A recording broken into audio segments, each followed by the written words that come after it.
yang akan dibawakan oleh kakak saya. Sebelum kita akan mendengarkan renungan, mari kita berdoa. Bapa kami yang surga, Bapa yang kami sembah siang dan malam, pada saat ini kami datang lagi ke hadirat-Mu menumpahkan puji dan syukur atas berkat cinta kasih yang tercurahkan dari Tuhan. Pada saat ini kami akan mendalami renungan, kiranya Engkau tuntun dan sertai agar itu bisa tertanam dalam hati dan pikiran. Dalam nama Yesus, amin. Selamat siang. Pada saat ini saya akan membawakan satu renungan yang berjudul Pemuda Berkarakter Kristus. Ayat renungan pada saat ini terdapat dalam 1 Timotius 4 ayat 12. Janganlah seorang pun menganggap engkau rendah karena engkau muda. Jadilah teladan bagi orang percaya dalam perkataanmu, dalam tingkah lakumu, dalam kasihmu, dalam kesetiaanmu, dan dalam kesucian. Ayat ini adalah merupakan nasihat Rasul Paulus kepada anak rohaninya Timotius. Sebelum kita belajar nasihat yang indah tentang bagaimana seorang pemuda harus dapat menjadi teladan, mari kita mengenal lebih dahulu siapakah Timotius itu. Timotius adalah anak yang lahir dari perkawinan campuran. Ibunya yang seorang Yahudi dan ayahnya yang seorang Yunani. Dalam Kisah 16 ayat 1 dan 2 Timotius 1 ayat 5, dia menjadi Kristen ketika Paulus dalam safari penginjilannya yang pertama mengunjungi Listra. Timotius kemudian menjadi murid dari Paulus. Dari arti namanya, Timotius artinya orang yang saleh, orang yang menghormati Tuhan, orang yang menghormati Tuhan. Timotius memang layak menyandangkan gelar tersebut, karena sejak kecil ia sudah mengenal ajaran-ajaran firman Tuhan. Ibunya Eunike, yang adalah seorang Yahudi asli, tentu sangat berperan dalam membentuk kepribadian dan karakter Timotius, sehingga Timotius menjadi orang yang memahami kitab suci dalam hidupnya dan dalam ketaatannya kepada hukum-hukum. Selain itu, dirinya yang bernama Lois juga ikut berperan dalam membangun jati dirinya, sehingga menjadi pribadi yang teguh dalam Tuhan. Paulus dibesarkan dan tinggal di Listra, satu daerah di provinsi Filipi. Dalam safari penginjilannya yang kedua, Paulus kemudian mengangkat dia menjadi pembantu dalam penginjilannya. Setelah ia mengalami kekecewaan karena perpecahan dengan Barnabas dan Markus dalam Kisah 16 ayat 9. Di kemudian hari, Timotius menjadi pembantu yang sangat dekat dengan Paulus. Hubungan mereka seperti hubungan bapa dan anak. Dalam nasihatnya kepada Timotius, Paulus memberikan perintah supaya Timotius mampu menjadi teladan sekalipun Timotius masih sangat muda. Saat ini, firman Tuhan juga menjadi nasihat bagi kita, rekan-rekan orang muda yang ada. Kita harus mampu menjadi teladan dalam perkataan, tingkah laku, kasih, kesetiaan, dan dalam kesucian. Untuk menjadi teladan, kita harus meneladani karakter Kristus. Pertama, yaitu peduli dengan orang-orang yang terpinggir. Kitab suci menceritakan banyak sekali kisah-kisah tentang kepedulian Kristus terhadap orang-orang yang terpinggirkan. Setiap hari, ia bergaul dengan orang-orang yang dianggap sampah oleh masyarakat. Bukankah dalam Alkitab dicatat bagaimana Yesus memperhatikan perempuan Samaria, pemungut cukai, dan orang kusta, dan orang-orang yang mungkin tidak banyak orang yang mau bergaul dengan mereka? Biar kita juga mampu menjadi seperti Tuhan Yesus, mau peduli dan mengasihi orang-orang yang terpinggir. Yang kedua, yaitu kejujuran. Karakter Kristus yang kedua yang harus kita perhatikan dan teladani yaitu kejujuran. 2 Petrus 2 ayat 22 mengatakan, ia tidak pernah berbuat dosa dan tipu tidak ada di dalam hidupnya. Kita harus hidup dalam kejujuran. Saat ini, kejujuran menjadi satu hal yang mahal. Godaan untuk berlaku dan berkata tidak jujur ada di mana-mana. Mari kita senantiasa jujur terhadap Allah, diri sendiri, dan orang lain. Kejujuran merupakan mutiara berharga yang amat menyenangkan hati Tuhan. Alkitab banyak memberikan janji-janji berkat kalau kita berlaku jujur senantiasa. Contohnya dalam Amsal 2:21, karena orang jujurlah dan mendiami tanah, dan orang yang tak bercela dia akan tetap tinggal di situ. Dalam Amsal 3:32, karena orang yang sesat adalah kekejian bagi Tuhan, tetapi orang yang jujur bergaul dengan Tuhan. Amsal 11 ayat 11, berkat orang jujur memperkembangkan kota, tapi mulut orang fasik meruntuhkannya. Amsal 14 ayat 11 dan Amsal 15 ayat 2. Yang ketiga yaitu ketaatan akan tugas dan tanggung jawab. Mengenai ketaatan Kristus, tentu kita tidak akan meragukan lagi. Saling memberikan pesan bahwa ketaatan Tuhan Yesus kepada kehendak Bapa sungguh luar biasa, bahkan taat sampai mati. Ketaatan seperti Tuhan Yesus inilah yang seharusnya menjadi teladan bagi kita. Seringkali berbagai pergumulan hidup di dunia membuat kita merasa terdesak dan sulit untuk percaya kepada Allah.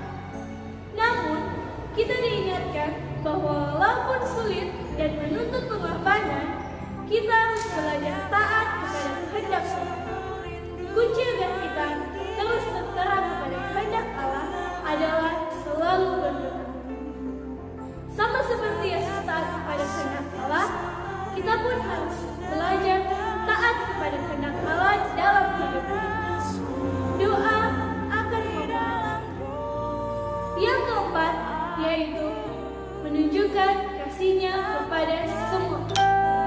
Yohanes 13:31-35, sesungguhnya Yudas pergi, berkatalah Yesus, sekarang anak manusia dipermuliakan di dalam Allah, dipermuliakan di dalam Dia. Jika Allah dipermuliakan di dalam Dia, Allah akan mempermuliakan Dia juga di dalam dirinya, dan akan mempermuliakan Dia dengan sungguh.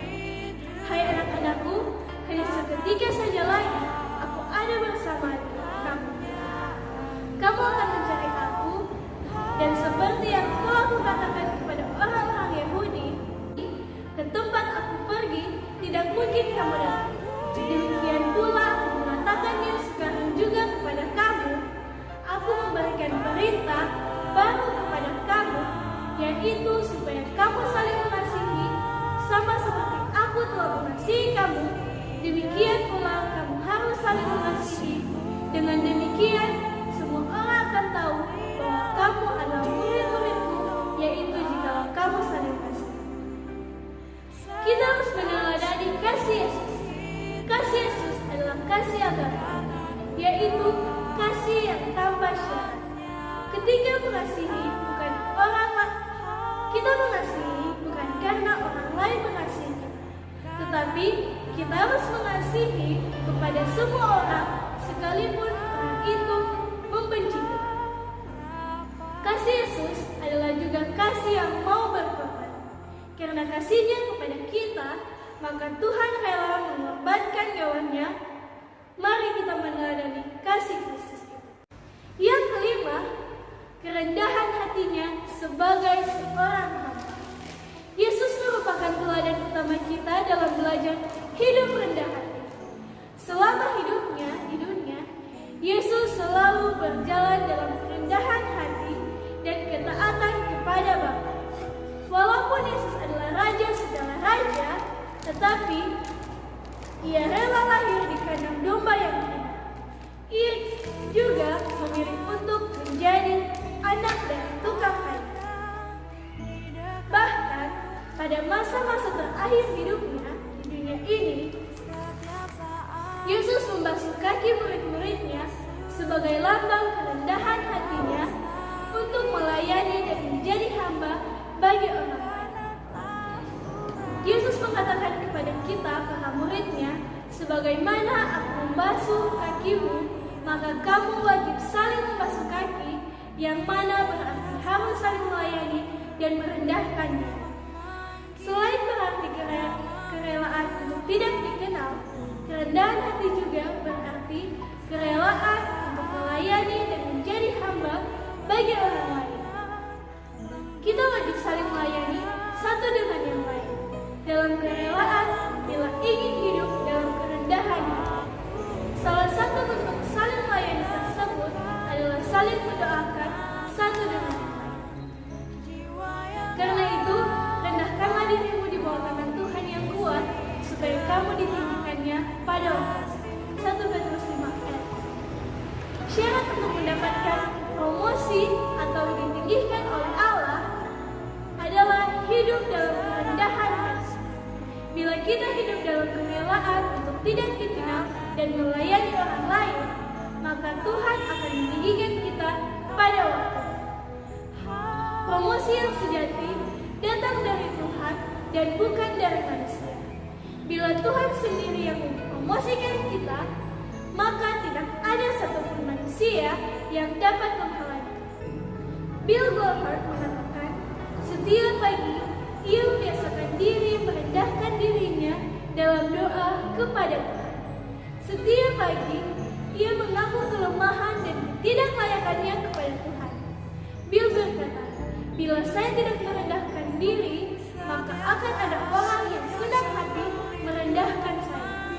Daripada direndahkan, lebih baik kita merendahkan diri kepada Tuhan. Untuk menutup akan renungan saya punya satu cerita. Stanley Jones, seorang misionari yang melayani di India, suatu hari bertemu dengan Mahatma Gandhi. Dia tahu bahwa Gandhi menyimpan selipan khotbah Tuhan Yesus di atas bukit yang selalu dibacanya setiap hari. Jones berkata, Mahatma, dapatkah memberikan saran bagaimana agar Kekristenan bisa lebih diterima oleh orang India? Saudara tahu apa jawabannya? Ia mengatakan, saya percaya bahwa orang India akan banyak menerima Kekristenan hanya dengan sederhana. Biarlah engkau seluruh orang Kristen hidup seperti Kristus hidup. Ini adalah sebuah kalimat yang indah dan luar biasa yang keluar dari seorang non-Kristen sekaligus tamparan di wajah kita. Benar, saat ini cukup banyak gereja yang mengajarkan jemaatnya untuk mengejar harta dunia dan tidak pernah mengejar karakter Kristus, sifat-sifat Kristus dalam hidupnya. Dan secara psikologis, hal ini dapat dijelaskan, yaitu umumnya tidak ada manusia yang suka ditegur, dikoreksi, tapi manusia senang jika mendengarkan janji-janji. Martin Luther pernah mengatakan, religion that gives nothing, costs nothing, and suffers nothing is worth nothing. Artinya, mengikuti Yesus harus siap membayar harga tanpa menyangkal diri, dan pikul salib Kekristenan tidak berarti apa-apa. Mari kita berusaha untuk menjadi pemuda yang berkarakter Kristus. Tuhan menolong kita untuk memiliki karakter dan tabiat Kristus hari ini sampai selama-lamanya. Saya bawa dalam nama Yesus doa. Bapa kami di surga, tadinya kami sudah mendengarkan akan renungan, biarlah itu boleh menjadi motivasi bagi kami sebagai orang-orang muda Kristen untuk menunjukkan akan karakter.